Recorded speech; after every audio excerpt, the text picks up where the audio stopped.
Welcome to this special web-only edition of First and 10. He is Joe Eamer. I am Rob Lee Hockey. Yeah, on that note, broadcasting tonight to quite possibly our largest audience of all time. I'd say, Joe, that we'd have two people, my parents out in California, but they can never get their computer to work, so... My mom and dad might be tuning in. That's two. And there we go. Build on that. Final week of the regular season in Alabama, and we go out with a record. We're hoping highlights of 18 games tonight. That's right, so I hope you've got a fast modem because dial-up is just not going to cut it. We had some great games last night. Big rivalries in our game of the week tonight. Another huge rivalry. They call it the Battle of Old Shell Road. UMS Wright and St. Paul's, always fun when these two schools get together. So let's head out to UMS Wright. Our Russell Colburn is there for the 33rd playing of this rivalry. And Joe and Russell, this rivalry older than both of you. Unfortunately, it's a little not as old as me. So I'm feeling kind of old tonight. It's older than me by 10 years, guys. I don't know about you, but does it just feel differently broadcasting straight to the internet, not on TV? I don't know. This is just different. It does a little bit because we mentioned how huge of a game that was, and then we cut out to you, and you're the only person within 100 miles. The only person in sight here. Well, I know you saw it, Joe, because you are the infinite football wisdom, you know, just the sensei of football there. I know you saw that St. Paul's being led by an 8th grader tonight, 3 touchdowns, just dominant on the ground. For the rest of you that didn't see that coming, let's show you what he did. UMS players fired up for this one. They won last time, they lost in St. Paul's, hoping to redeem themselves here at home. First quarter on 3rd and 28. St. Paul's quarterback Will Brabson connects to the senior Ryan Miles. Wide receiver has it 60 yards. It's going to be 7-0 St. Paul's. That was 3rd and 28, guys. Next play, Brabson looks left, can't find anyone he likes, so he takes off to the far sideline. This was on 3rd and 24.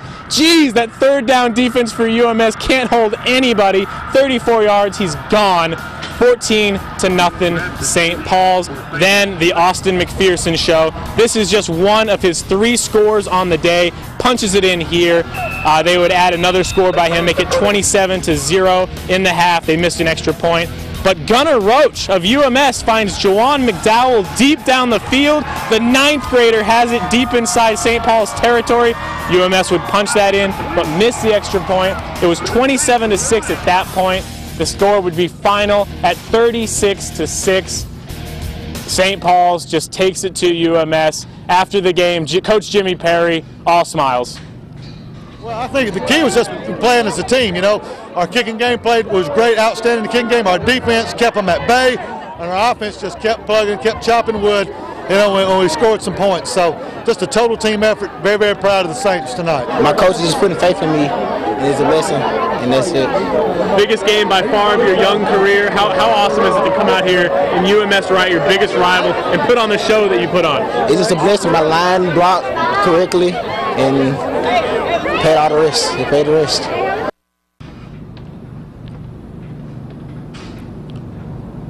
So St. Paul's wins their 2nd match in a row against UMS. That makes the matchup 17-16 all time. Wow. St. Paul's really looking strong going into the playoffs. Back to you guys. Yeah, without Jordan Huff now, I think they probably feel a little bit better going into those playoffs with such a young stud. Another one. All right, thanks, Russell. Absolutely. Appreciate it, buddy.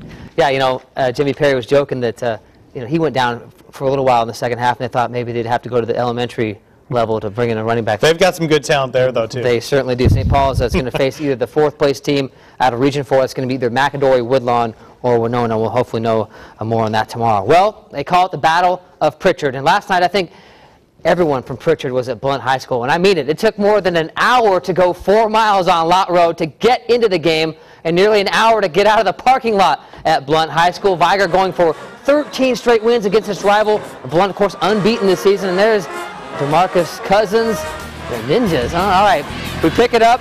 First half, Quintarius Toppings, Alex Jackson. It's 7-6 VIGOR after that touchdown. But that was pretty much it for the Blount offense. VIGOR was dominating on defense. Marlon Moore, now the keeper, answers back with a 5-yard touchdown. So VIGOR's up 13-6, and they just hand the keys over to the defense. The stuff here going nowhere, fooling nobody.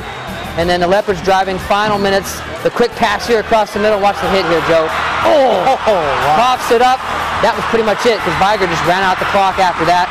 And the Wolves get the win against Blount, 13-6. They'll make it 14 in a row now. Of course, both teams headed to the playoffs next week. VIGOR will host either McAdory, Woodlawn, or Winona. That's kind of in the same boat as St. Paul's, waiting to see what's going on. And Blount will host Jeff Davis.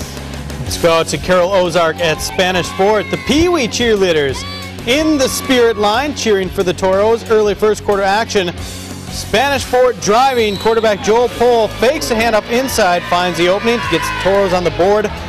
Next possession, Pohl to the air this time. Down the near sideline to Dion Johnson. Johnson, spectacular grab deep in Carroll territory. That sets up this handoff to Ed Autry, who finds an opening, breaks it to the outside, and no one will touch him. He rolls in 27 yards for the score. Next possession, Spanish Fort strikes again, this time Poe to a different receiver, Matthew Harris. 7 yards into the end zone, 35-8, Spanish Fort with the victory. Toros defense held Carroll to 152 total yards. So the 5A playoffs are now set, as we mentioned. VIGOR still waiting to see who it will play. St. Paul's waiting as well. Both teams are going to play a team out of Region 4. We know that. VIGOR gets the third-place team, and the Saints get the fourth-place team. Spanish Fort knows it'll be on the road. LaFleur 2. The Rattlers will have to go to Hueytown to take on the top-ranked team, led by Jameis Winston, one of the top quarterbacks in the country. A black cannon lies in wait in the heart of Mobile, the fate of its color to be determined at Ladd Stadium. The potential paint suitors, the Murphy Panthers and the McGill-TOOLEN Yellow Jackets. Ladies and gentlemen, the Battle of Midtown. Thrillin', Murphy's band of freaks, performing the halftime show dressed up, and this guy's mask is a little scary. It is scary. Don't be frightened at home if you're watching on the internet. I was going to say turn away from your TV, but turn away from the internet unless you want to see this. Jarvis Turner, 65 yards for the touchdown to put Murphy up 7-0. Now watch this. Henry Roberts from McGill-TOOLEN breaking multiple tackles and a spin move, diving into the end zone. Just an incredible run there to tie the game at 7. Nearing the half now. May with a nice run outside, and this sets up a Murphy field goal. So the Panthers went in with a 10-7 halftime lead. Yellow Jackets come out looking to sting Henry Roberts, this time 42 yards to the end zone, and the Jackets led at this point 14-10. Roberts, by the way, finished with 260 yards and 4 touchdowns, but it was not enough. McGill denied its third unbeaten regular season. Panthers roll up 597 total yards, 396 on the ground, and the 52 points sets a series record. All right, how about Baker and Daphne? Hornets are in the playoffs with a win, but that would not be easy against the defending state champs who had a little axe to grind after losing to McGill last week. And first half out of that Wildcats, TJ Yeldon, nice pickup of 26, actually steps out of bounds right there. So forget those last 7 or 8 yards. It's take it back to about 25. Didn't matter. Yeldon here actually is going to hand it off this time. Jonathan McGaster, big night for McGaster, takes it in for the score, 7-0 Trojans. And Daphne to the air here. Terrence Fleeton to McGaster. He's got it inside the 20. They're in business again. Then Yeldon, a quarterback, he's just been running it all night. He's always going to throw it this time. Quick slant to McGaster. 14-0 Trojans, and they opened it up in the second half. Baker actually got a touchdown to make it 14-7, but there's your final, 41-7. So Daphne will open the playoffs in defense of its 6A title with Opelika next week. McGaster looks faster. That's good. Than the defense. You're smart. Davidson fans in pink tonight, blowing the pink horn. Their first quarter, Davidson up 7-3.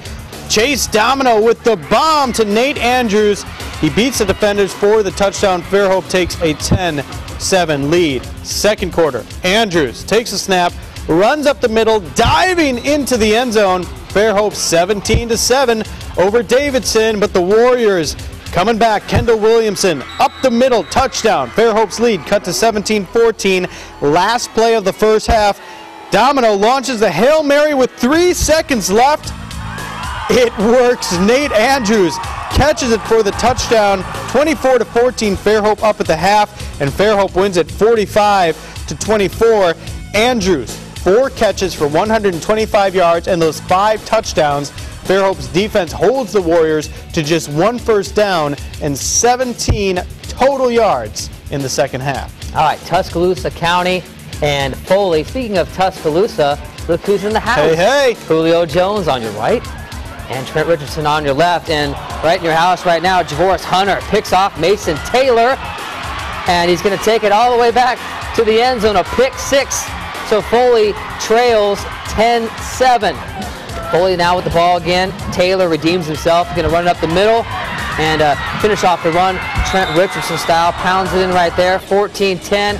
And Trent liked that, likes the power. Then Devontae Cohen takes a direct snap, runs it in for the score. Foley up 21-10, and the route is on.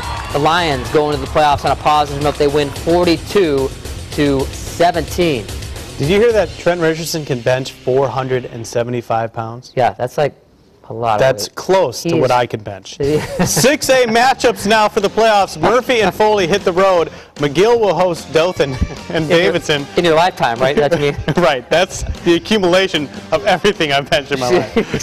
Hey, Daphne opens defensive at 6A title, as I mentioned, against Opelika. Fairhope goes to Auburn. The Auburn Tigers, that's the high school version, Joe, not the actual Tigers. Oh. Blount takes on Jeff Davis. Prattville, always good, will host either Theodore Baker or Bryant. Like you said, those teams have got to work out the tiebreakers after tonight. All right, nothing to work out in our band of the week. This is Davidson performing songs from The Wizard of Oz, so we're off to see the Wizard.